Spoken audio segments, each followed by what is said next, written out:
Ladies and gentlemen, boys and girls out there on the internet, welcome to Comic-Con at Home's Spotlight on Snake Eyes, new IDW comic coming out, hitting comic shop shelves so soon. So soon. We've got Rob Liefeld with us to talk all about it. Rob, how are you doing, buddy? I am so good, Mr. Jim. Thanks for having me. Isn't this exciting? Comic-Con at home. I love it. Who would have thought, right? We can watch panels all day long, and none of them are going to be as good as ours. Okay, let's just establish that right now. All right, let's say panel of the week right here. Well, unless Henry Golding shows up with some Snake Eyes movie footage, then I will concede to him. But that has to happen first. Then I will say, Henry, you are the best of all time. But right now, we are the best of all time because we're going to talk G.I. Joe and Snake Eyes. Is that right? That's right. Rob, this book looks absolutely insane in all of the best ways possible. There's been a ton of preview art out. You have done yourself have done a number of covers for the book. Tell me what that first phone call is like. Is it you going to IDW and saying, "Hey, I want to do Snake Eyes"? Is it they coming to you? Like, how did that all work? So check this out.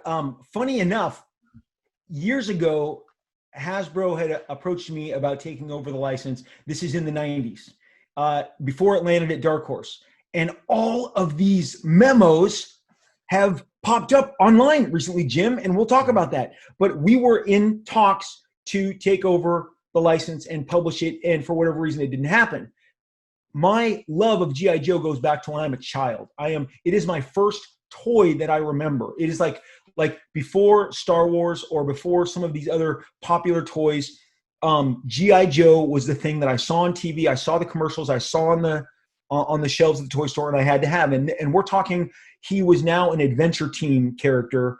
They had taken really the military aspects as they've covered in some of these recent shows, like the toys that made us. Because of the Vietnam War, the military part was downgraded, but he was an action adventure team, and G.I. Joe had a kung fu grip, and he had an eagle eye that you could look through that had a periscope, and he had all sorts of kind of superhero friends and villains, like he battled aliens. So this was my cup of tea, right? So I have had a love for this my whole life, going back to my mom and dad saying, "So you're playing with dolls now?"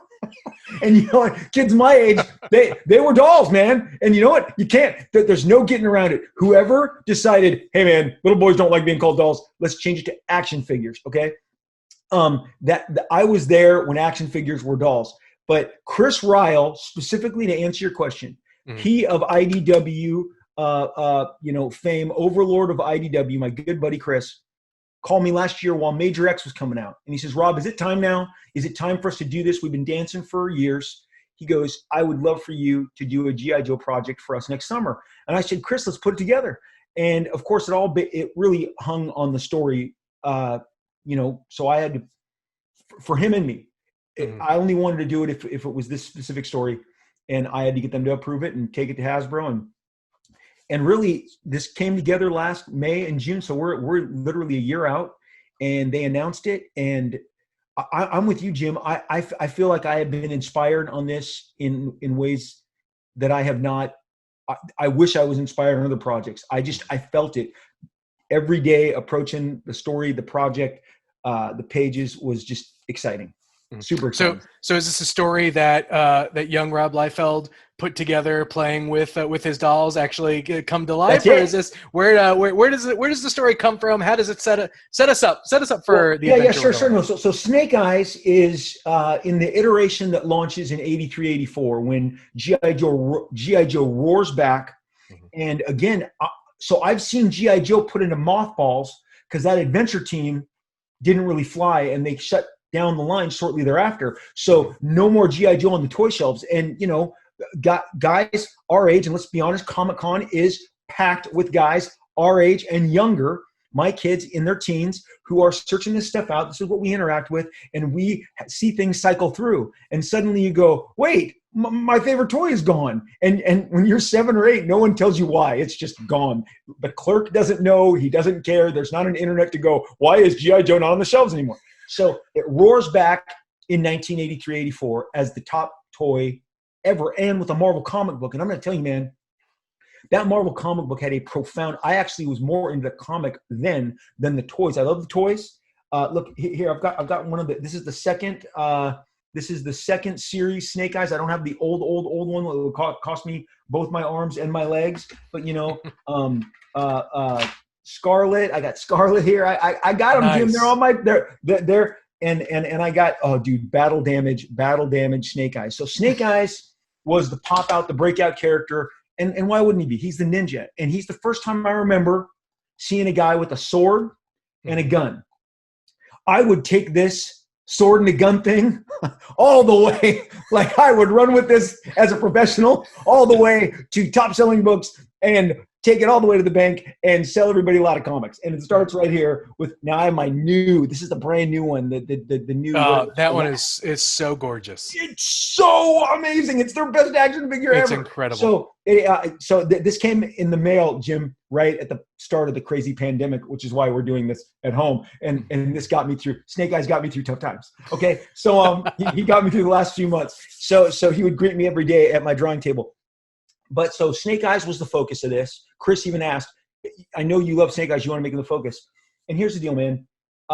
G.I. Joe, the entire unit, this story, really, it boils down to weapons of war, okay? Weapons of war go way, way back, to feudal lords, to Arthurian era. And we open, Jim, and I don't want to blow it, but I think our first page is going to have people's heads spinning because we show two weapons of war going at it. And one of the key weapons that's driving this story is the Sword of the Dead.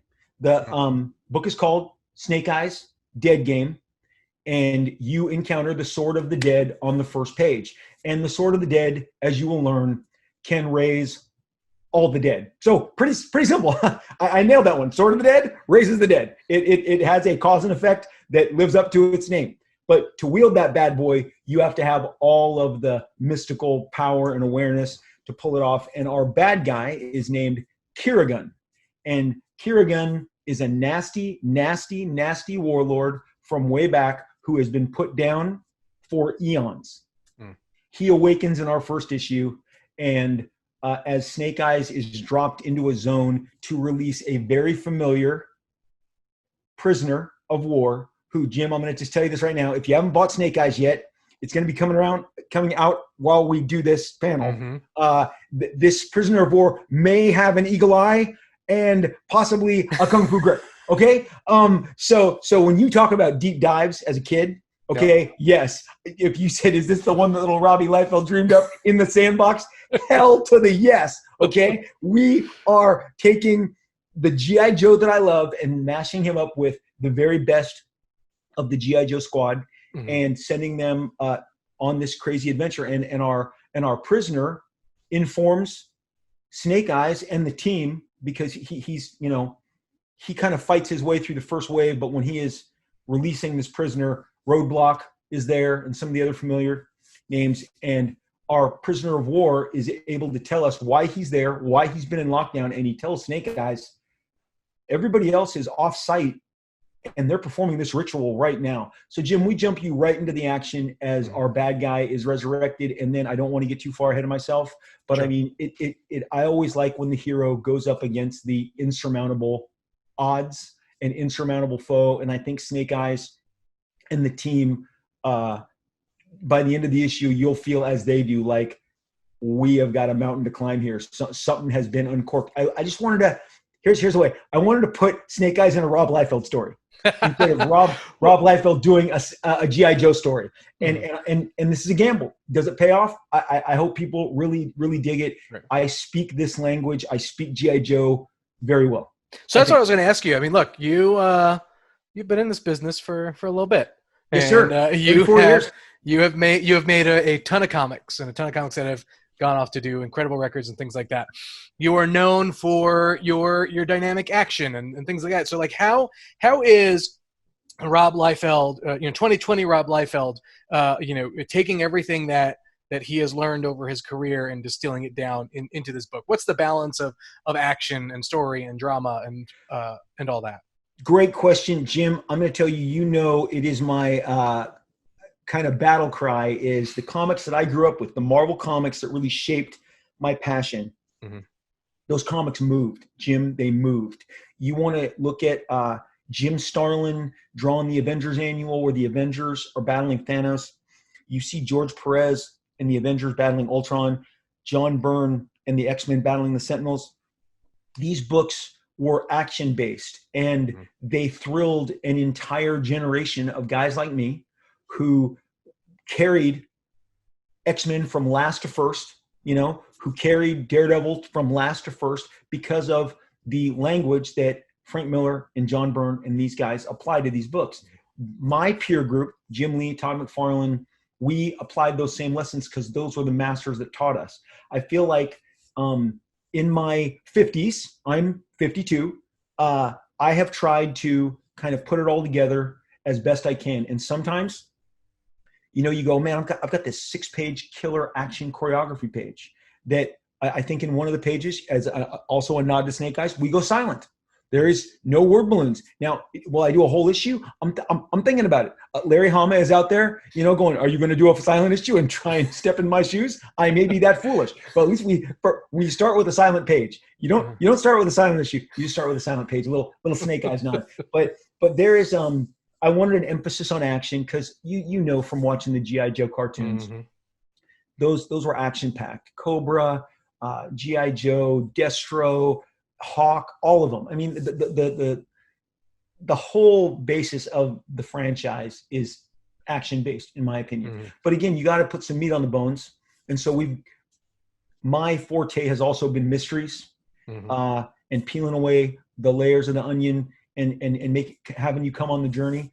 And so here we've got our prisoner of war that he's released, who is a nod to my childhood and to an earlier generation of Joes. And then we've got our bad guy. And then we've got everything in between. And I'm going to tell you, Jim, and we have got one huge wrench we're throwing in there that you're going to have to read the book and see.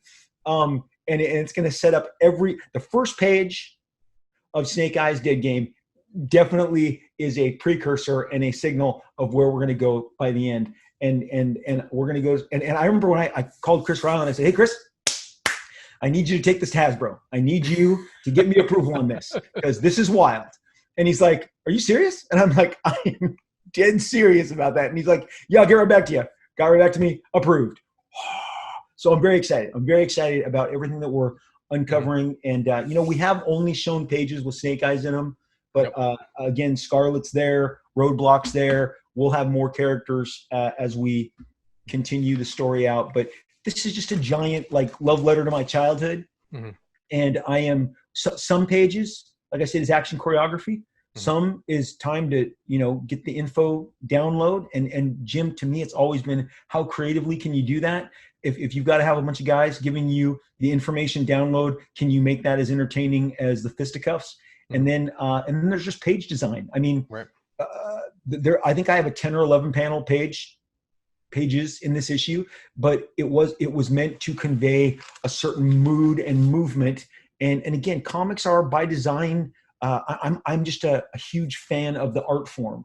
And so here I'm pulling from Frank Miller and here I'm pulling for George Perez, and dude, it's always going to go back to those guys for me. Like those are my source material till the day I die. Tell me about the gadgets and guns. If there's anyone who, I think of G.I. Joe, I think fun big guns, I think fun tech, things like that. If there's anyone who knows how to do big guns, it's Rob Liefeld. So tell me a bit.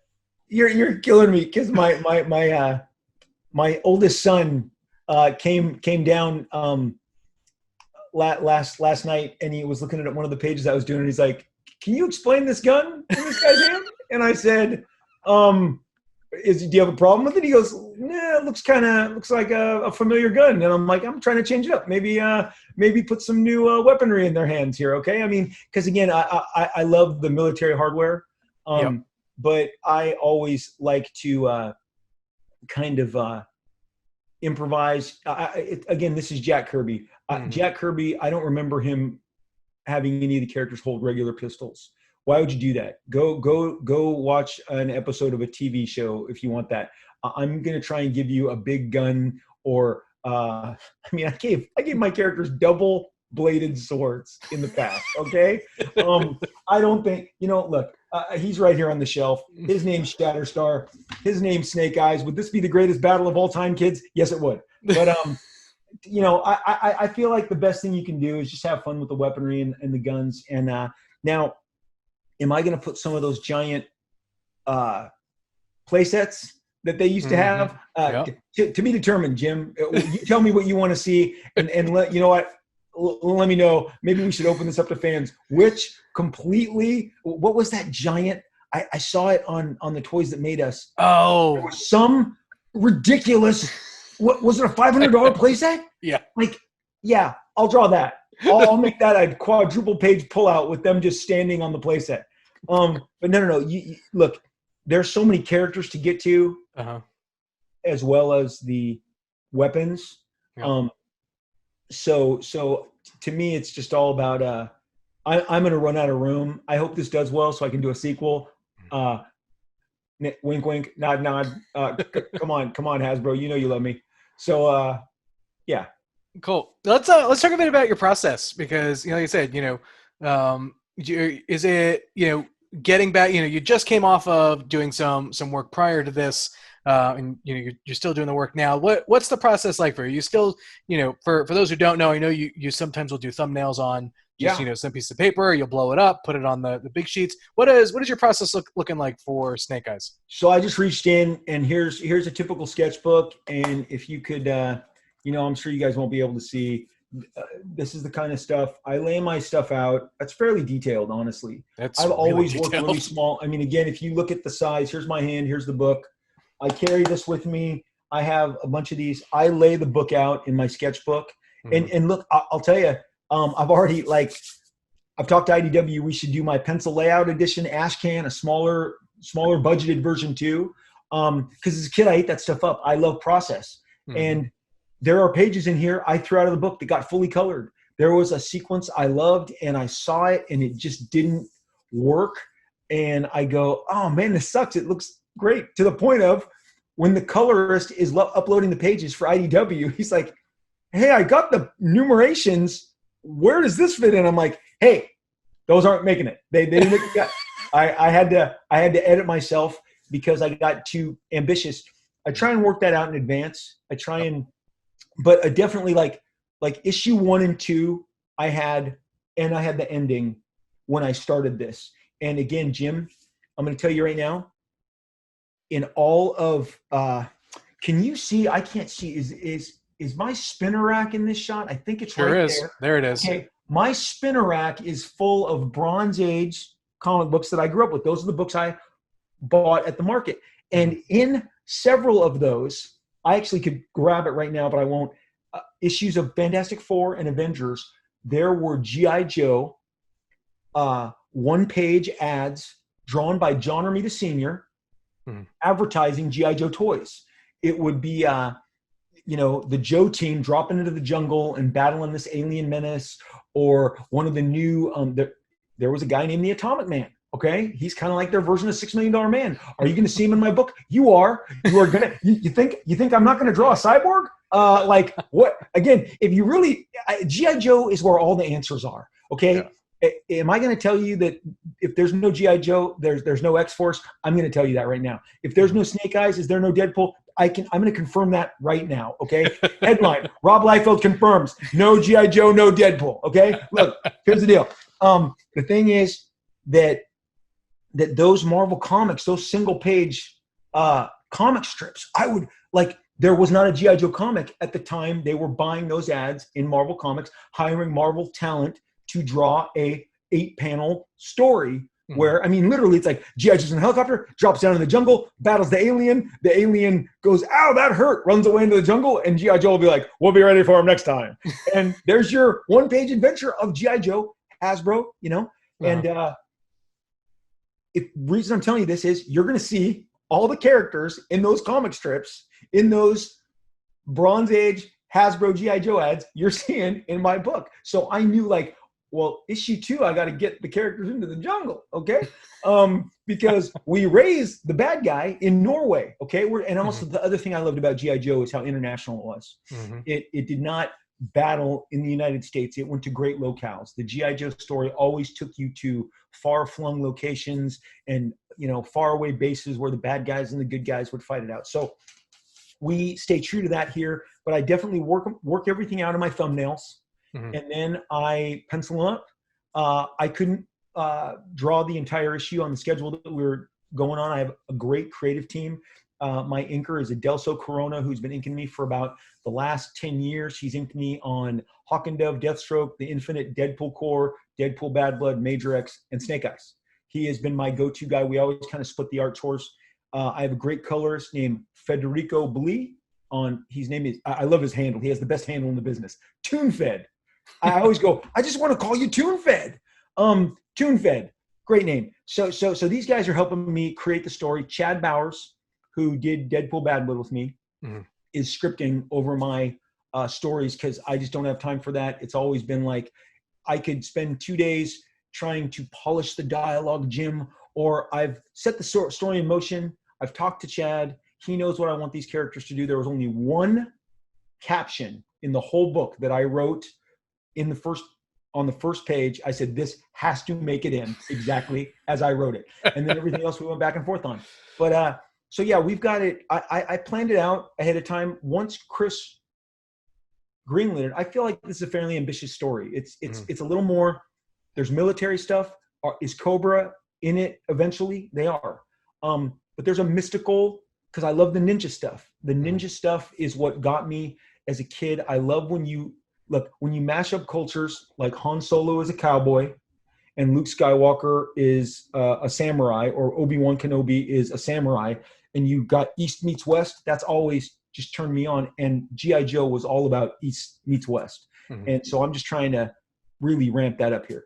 So how exciting is it for you also too to be like, one, not only just be doing the project in general, but also be doing a Snake Eyes project when, on the precipice of, a major motion picture out all about him, where, people are not going to be able to go anywhere without seeing Snake Eyes, inevitably at one point. So what's that been like? How's that So Big Jim, you are teeing me up. This is brilliant. So I take this assignment on as I'll be honest, we should talk about this.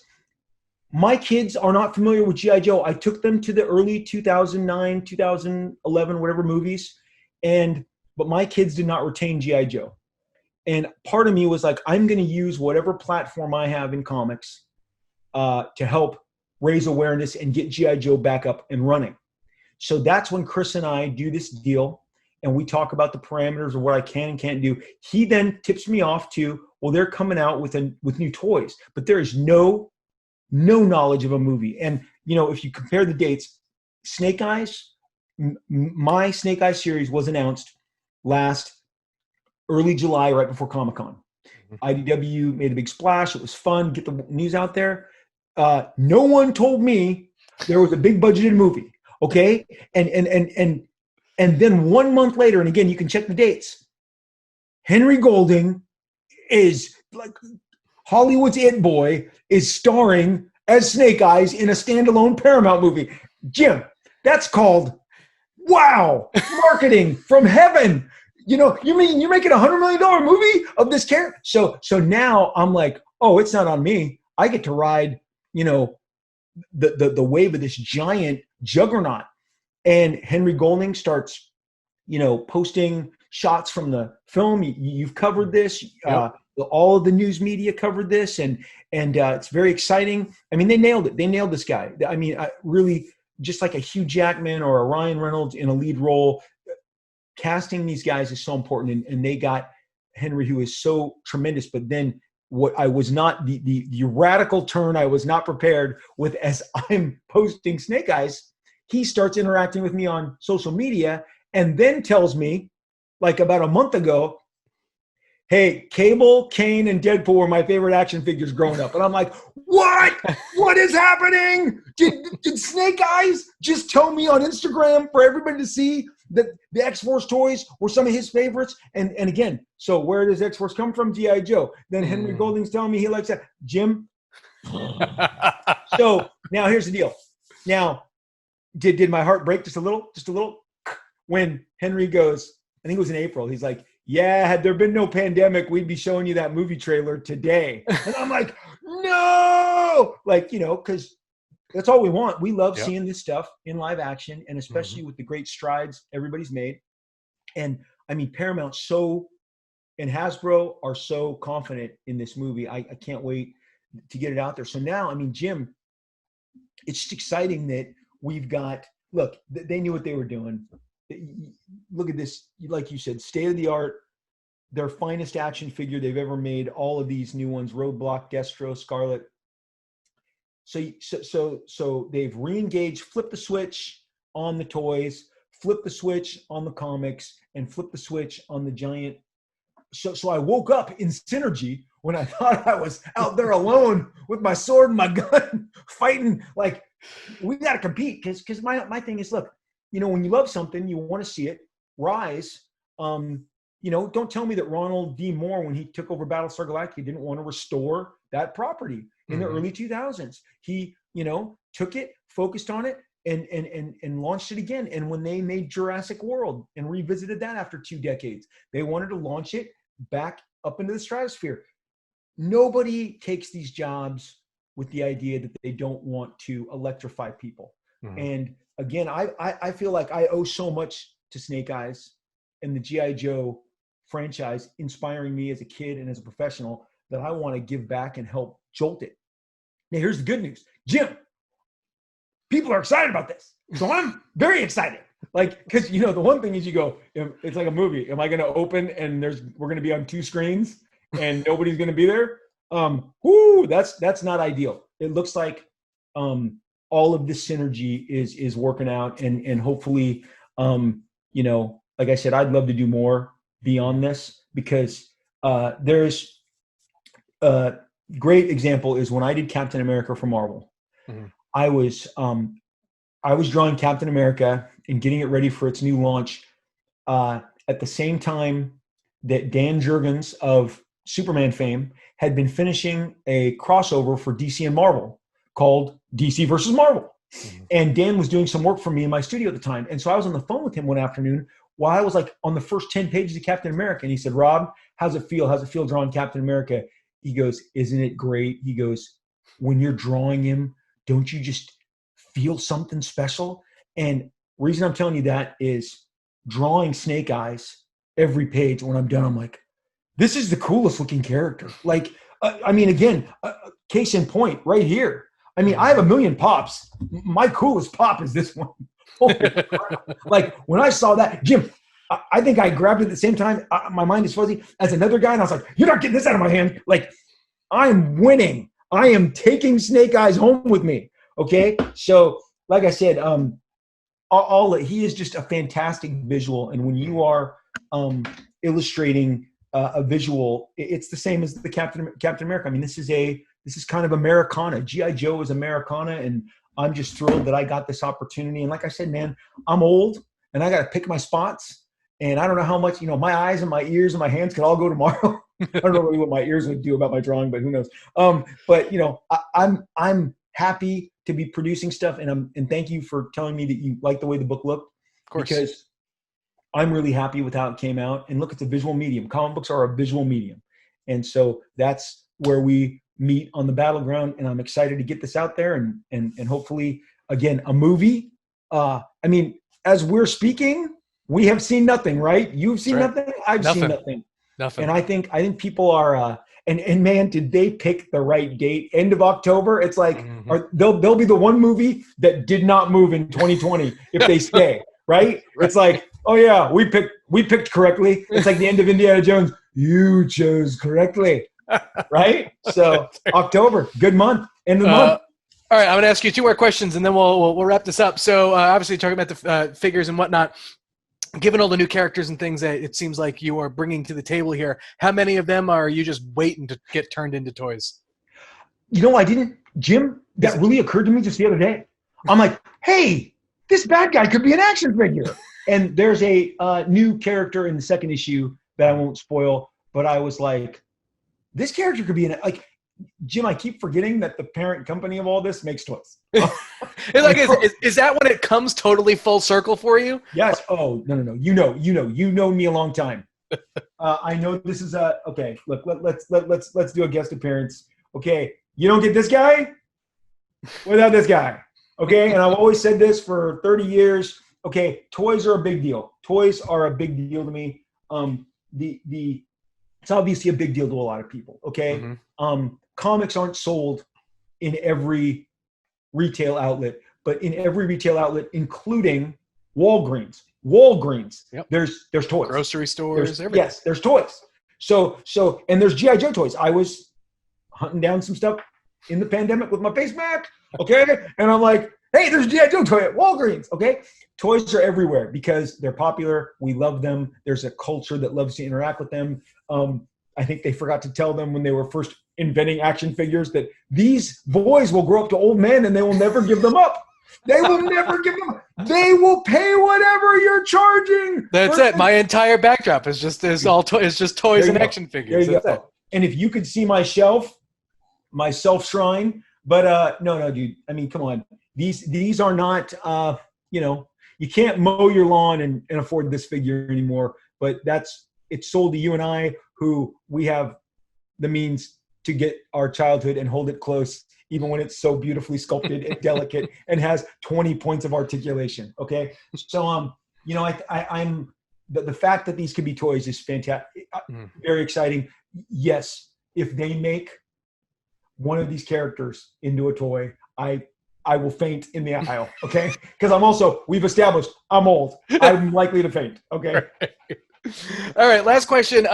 Just to hype up the first issue even more, can you tease a moment in the first issue that you just know that fans are going to flip their lid as soon as when they turn that page? Ooh, Jim! Wow, I really think the bad guy delivers. I think he is not someone that you are anticipating, and my whole bar was to create a guy that would scare Snake Eyes, and if not scare, really concern him. And so I think there is a sequence that when I drew it, I was like, and when I saw it colored, and you go, it and the way the panels cascade and the color is, it looks like it's moving. So everything that's in motion. So I think his encounter with the bad guy, again, I mean, look, we love Josh Brolin. I don't think he knew that one day he'd be the most famous villain of all time, right? But he loves that. He'll go, look, I'm the most famous villain of all time. Like the comicbook.com poll voted me #1. And he's outdone Darth Vader. And your bad guy determines the tone of your entire story. And what are the odds? And so I am really happy with Kerrigan. I think that will blow people away. I would say our Prisoner of War, but you have to be as old as little Robbie Liefeld to appreciate the full extent of that. But did I give that a full splash page? I did. So this guy, he's important to me, and I think he's my big can I make this guy somebody that people totally dig? And you know what? If Eagle Eye Kung Fu Grip can come back in 6 inches and stand alongside these guys, Jim, I may just end it right there and go, my work here is done. I can ascend to the next level. Okay. So very excited. Perfect. Awesome. Well, Rob, thanks for taking the time to chat with us about this. Fans out there, make sure you do not miss Snake Eyes Dead Game #1, wherever you can get your comics at your local comic shops. So, yeah. Comic-Con at home! Comic-Con at home! We'll catch you guys next time.